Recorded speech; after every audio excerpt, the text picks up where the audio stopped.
Вітаем вас у эфіры Беларусь-3 калейдаскоп культурных навін. На календары 17 снежня. Віншуем з днём беларускага кіно. І далей у праграме мы раскажам пра новую святочную шоу-праграму сталічнага маладзёжнага тэатра. Завітаем на выставу «Зямлі роднай кругавод», што працуе зараз у Магілёве. І нарэшце даведаемся, як абнавілі кінастудыю «Беларусь-фільм».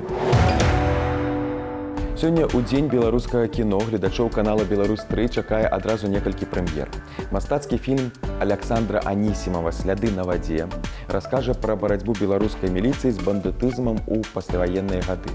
З жыццём і творчасцю кінарэжысёра Віктара Турава можна пазнаёміцца ў дакументальнай карціне Яўгена Січко «Віктар Тураў. Дыханне жыцця».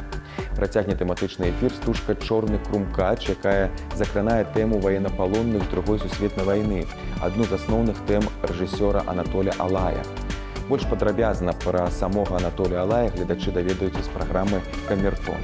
Таксама будуць прадэманстраваны новыя анімацыйныя карціны, створаныя нацыянальнай кінастудыяй «Беларусь-фільм». Тое, што адбываецца за кадрам кінапляцоўкі. У месяц беларускага кіно каманда «Беларусь-3» завітае на здымкі новых стужак. Наведае касцюмерныя, пагутарыць з рэжысёрамі і кінаакцёрамі. Будзённае жыццё галоўнай кінакампаніі краіны глядзіце ў нашай новай рубрыцы.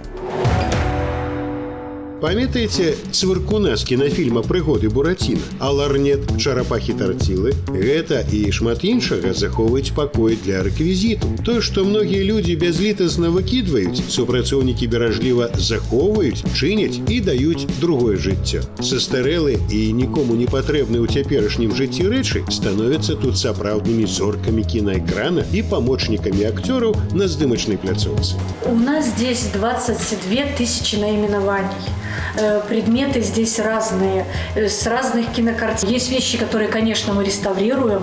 У нас есть реставратор свой, есть дорогие вещи, которые реставрируются, играют и еще раз играют. Есть же вещи, конечно, которые списываются. Это посуда, которую разбила все, она уже не подлежит восстановлению. Пополнение в основном происходит за счет кинокартин. Картины снимают, приобретают что-то себе или делают, и, соответственно, все потом приходит к нам на склад. Савецкі аўтамат з газаванымі напоямі, калекцыя гадзіннікаў, незлічоная колькасць кніг і кілаграмы бутафорскай ежы. Пералічваць можна бясконца. Тут стрэльбы не стрэльбы, а камяні не камяні. Тое, што на экране выглядае натуральна, на самой справе зроблена з кардону, пенапласту і абмотана некалькімі слаямі скотча. Кажуць, што раней сярод рэквізітаў можна было знайсці нават сапраўдны чэрап чалавека, але праз некаторы час яго вырашылі пахаваць.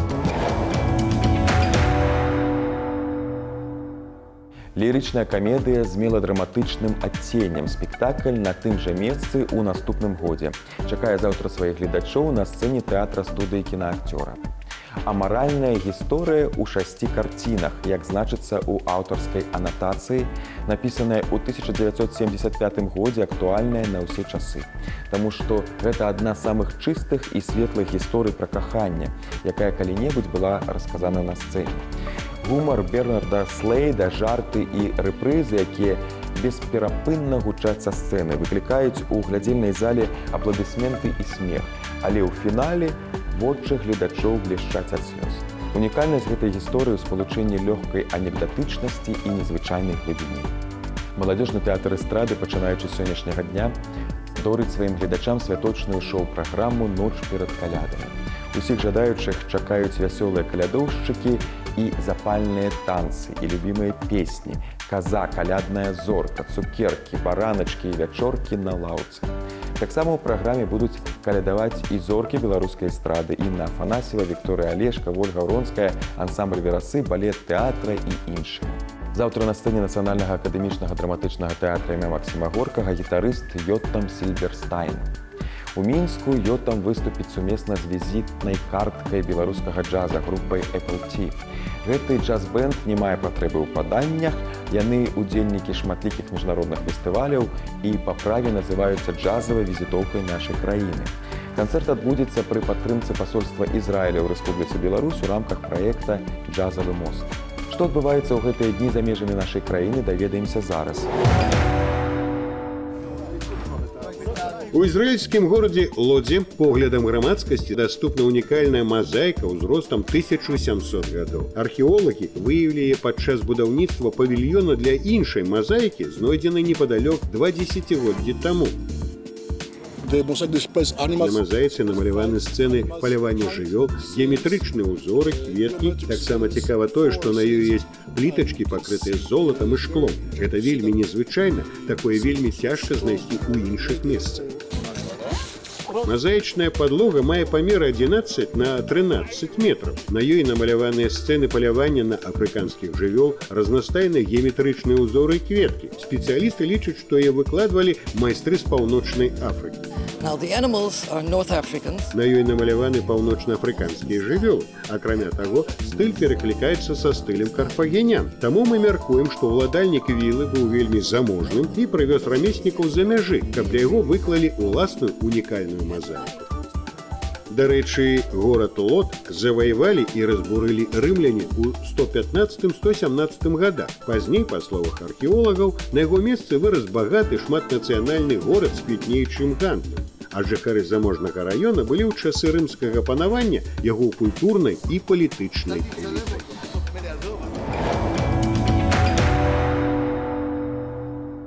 Сталічны камерны драматычны тэатр запрашае ўсіх жадаючых заўтра на дзіцячы спектакль па слядах Новага года.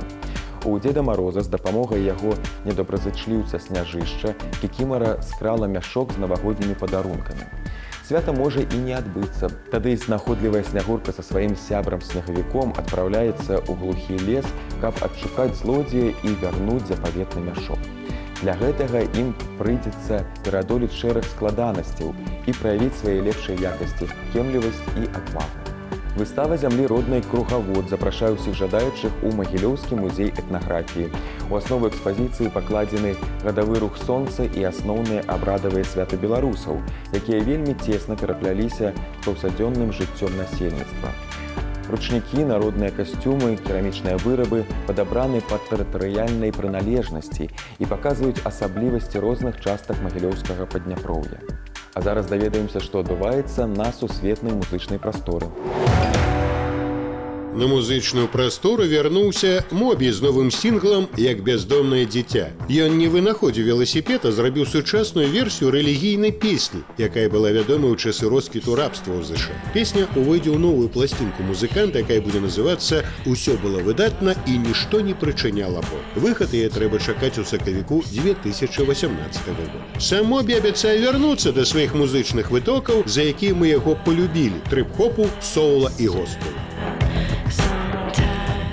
Электрофолк гурт «Анука» запісаў лайв-альбом сумесна з украінскім нацыянальным акадэмічным аркестрам народных інструментаў «Наоні». У запіс увайшло 17 трэкаў. Упершыню Ната Жышчэнка і Наона выступілі з гэтай праграмай у Кастрычніцкім палацы ў Кіеве. Канцэрт заняў сваё месца ў нашай гісторыі і з гэтага часу ў дыскаграфіі. У першую чаргу гэта магчымасць падвесці вынікі года і рухацца далей. Мы не азіраемся назад, але хочам запомніць гэтую магію, пракаментаваў гурт.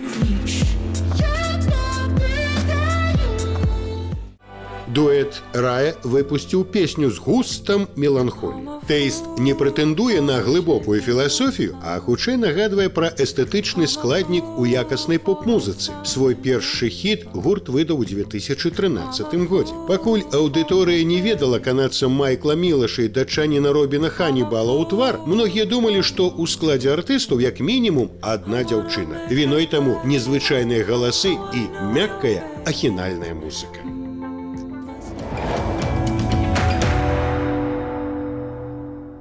Заўтра ў тэатры беларускай драматургіі можна паглядзець спектакль з жыцця казурак, 14 вершаў паэта Мікалая Алейнікава, вакальны цыкл з іх злажыў кампазітар Валерый Воранаў для голасу Святланы Бень, тэрмін-бокса, скрыпкі і раяля. Мастачка Марыя Пучкова стварыла аніміраваную відэадэкарацыю, якая на працягу ўсяго твора дае праекцыю на 3 з 4 тэатральных сцэн. Разам гэта збіраецца ў музычны спектакль, які жанрава балансуе паміж эпічнай драмай і дзіцячымі лічылкамі, рэйхтаймам і оперным трагізмам. У Магілёўскім абласным мастацкім музеі зараз працуе экспазіцыя «Таямніцы крыжа», прысвечаная страчанай святыні крыжа Ефрасіні Полацкай. У музеі захаваўся ў першапачатковым выглядзе бранявы пакой, дзе калісьці захоўваўся крыж. А з дапамогай вядомага мінскага мастака Валерыя Леоніна ён ператварыўся ў касмічную прастору, у цэнтры якой лунае ў трохмерным малюнку адноўленая беларуская праваслаўная святыня. Побач з пакоем на стэндах прадстаўлена інфармацыя, фатаграфіі, дакументы, якія распавядаюць пра лёс і значэнні крыжа Ефрасіні Полацкай для Беларусі. У дзень беларускага кіно мы пагаварылі з дырэктарам Беларусфільма Ігарам Поршневым пра абноўленую кінастудыю. Пацікавіліся, ці можна цяпер студыю называць кінафабрыкай, якія аб'ёмы вытворчасці можам зараз сабе дазволіць, і чым парадуе Беларусфільм у надыходзячым 2018.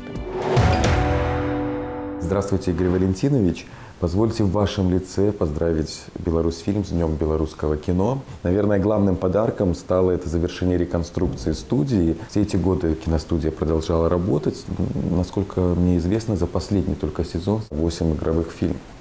Да, недавно был предпремьерный показ «Тум Победум», новая работа Вячеслава Александровича Никифорова. На завершающем этапе картины «Черный пес», боевик, картина к столетию белорусской армии, не игра, сейчас идет монтажно-тренировочный период, фильм под рабочим названием «Девушка и тигр», второе рабочее название «Прыжок саламандры», и теперь третье «Правило геймера». То есть маркетинговый отдел думает о том, чем завлечь зрителя, потому что кино снято от 6 до 15 и дальше, такой семейный фильм. Дети вне свежие ищут клад. Там такая достаточно любопытная приключенческая картина. Хотелось бы поговорить о сотрудничестве Беларусфильма с молодежью, в частности, с выпускниками Академии искусств. Первый опыт мы на листопаде представляли альманах молодежных работ под названием «Мы», где 5 молодых людей, закончившие в разное время нашу академию, имели возможность себя реализовать именно в игровом кино, в короткометражном. Сейчас запущен второй альманах, 4 новеллы, посвященные Великой Отечественной войне. Молодые люди дебютируют своими работами. И думаю, продолжить эту работу. А можно ли сейчас говорить о Беларусфильме как о кинофабрике? Кино всегда было огромное внимание белорусского правительства, и в 1935-м был указ устроить кинофабрику. Серьезно, она должна была выпускать до 30 фильмов в год, и это больше, чем киномастерские «Мосфильм» и «Ленфильм». В 1953 году постановлением правительства была выделена вот эта территория, на которой мы сейчас находимся, и началось строительство вот этого здания. Сюда въехали в 1960 году. И я считаю, что с 60-го года существовала кинофабрика с 3 огромными павильонами, с большой территорией, с цехами. И традиции не кончаются. Сюда можно прийти с 3 листочками, написать сценарий и выйти отсюда с коробкой пленки или с цифровым носителем. При всех идеальных условиях, какие объемы кинопроизводства мы можем теперь себе позволить? Есть указ правительства, где мы должны снимать не менее 6 фильмов в год художественных и 20 с лишним единиц документальной продукции и 9 мультипликационных фильмов. Мы это выполняем, мы еще параллельно оказываем услуги нашим партнерам из любого конца света. Вот чаще это россияне, украинская группа здесь снимает. Мы готовы здесь до 15 фильмов, конечно, в год условных делать. В наступающем 2018 году какими премьерами порадует Беларусфильм? Заканчивается с Дмитрием Ханановичем Астраханом картину «Жизнь после жизни», не игра к столетию белорусской армии, «Держись за облака» в рабочем классе. «Ой, мамочки» тоже в начале года мы сдадим. Сейчас будем ждать конкурс. Сформировали свой портфель до 2020 года. Будем предлагать. Спасибо еще раз с праздником и новых вершин белорусскому кино. І гэта ўсё, што мы паспелі вам расказаць. Калейдаскоп навін культуры можна глядзець не толькі ў эфіры, але і на нашым YouTube-канале «Беларусь-3» ў інтэрнэце. Пазнавайце больш разам з намі, падтрымлівайце культуру і заставайцеся на тэлеканале «Беларусь-3».